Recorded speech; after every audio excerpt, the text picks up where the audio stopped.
Alcohol use and substance use occurs a lot more often than people would think in employees going to work. Again, if someone has substance use disorder or alcohol use disorder, they can't just turn it on and off for 8 hours. Their body actually needs it, and they will actually go through withdrawal if they do not have it. It's kind of like a person smoking cigarettes or vaping. That nicotine, that's not going to wait around for anybody. You know, people react when they can't have nicotine in their body, and it's not because they can't have a cigarette or a vape, it's because their body is running out of the level of nicotine that it's used to. So a person with alcohol use disorder or substance use disorder is not going to be able to hold that off for very long on the work site. They're going to have to sneak off and use on a break or at lunch or in their truck. Again, just like with parents or guardians, we're looking for changes in behavior, okay?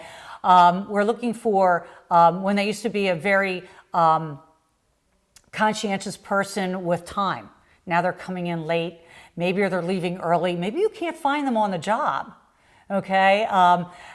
Maybe they're taking more sick days than normal, than they used to.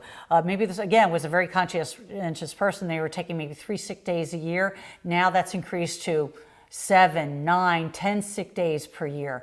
Also, we're looking for changes in other behaviors too, maybe a very erratic behavior, maybe grumpy, because again, they can't use, or they're anxious. Maybe you're seeing some anxiety because again, what their body is requiring for them to act normally, and that's what addiction is. When a person needs a drug just to get normal, they're not even getting high. It feels high to them because they're feeling better than without it, but they're actually just getting normal. But they have to do certain things in order to keep that level in them.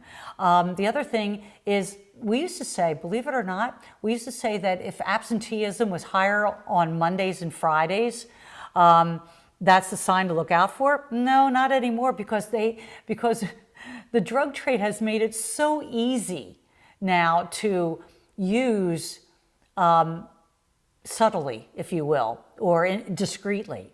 You know, we have vapes now where you can vape marijuana on the job without anybody with people thinking, because the smell isn't there, people thinking that you're vaping nicotine. So they're vaping marijuana. So they're actually under the influence while they're conducting a job. And it doesn't matter what the job is. I worry about the person on the scaffolding just as much as I'm worrying about the accountant doing my taxes or the lawyer arguing my case. It doesn't matter. The best way for employers to help their employees who may be afflicted with alcohol or substance use disorder is to reach out for training of their managers, so their managers know what they're looking for. Also, providing an employee assistance program for their employees, knowing that there's a place to go and that they do not have to access it through their employer.